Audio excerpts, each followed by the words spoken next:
नमस्कार साथियों, जोहार। आप सबों का स्वागत है हमारे इस न्यूज़ चैनल पर।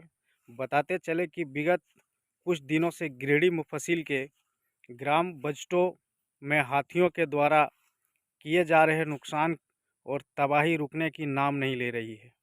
आइए आप सबों को दिखाते हैं ग्राम बजटों, पंचायत बजटों के टेकलाल वर्मा की मिक्स फ्रूटी प्लांटेशन को हाथियों के द्वारा कल बीते रात रविवार को किस तरह से तबाह और बर्बाद कर दिया गया है। सभी घेराबंदियों को तोड़ दिया गया और करीब 60 से 65 आम के पौधे और करीब 10-15 के आसपास गम्हार के पौधों को पूरी तरह से नष्ट कर दिया गया है।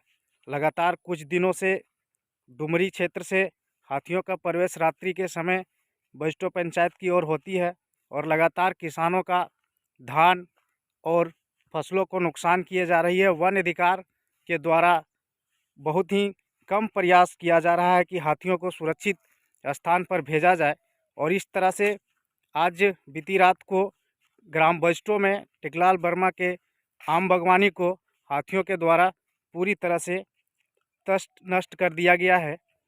आप सबों को बताते चले कि इस तरह से हाथियों के उत्पाद की वजह से किसानों को काफ़ी नुकसान उठाना पड़ रहा है और लगातार इस तबाही के कारण हाथियों के झुंडों के द्वारा जो लगातार फसलों को नुकसान किया जा रहा है, जिसके कारण हाथी के झुंड रात्रि के समय गांव के घरों के आसपास से गुजर जाते हैं और कभी कभी घर के आसपास भी चले जाते हैं। और कई बार ऐसा भी बजटों पंचायत में देखा गया है कि जान माल के साथ साथ घरों को भी नुकसान किया गया। और नुकसान के साथ साथ अभी जो वर्तमान समय में ये हाथियों का झुंड फसलों को और बागवानियों को और किसानों के तमाम लगे हुए फसल को नुकसान किया जा रहा है, जिसके कारण से हाथियों के गांव में पहुंचने के माहौल से सभी ग्रामीणों को एक डर का खौफ बना हुआ है। और देखिए किस तरह से काफ़ी लंबे क्षेत्र में हाथियों के द्वारा धान के फसल को किस तरह से नुकसान किया गया है।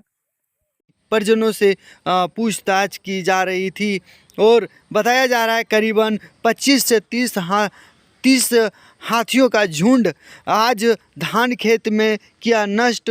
ये गिरिडीह जिला का अंतर्गत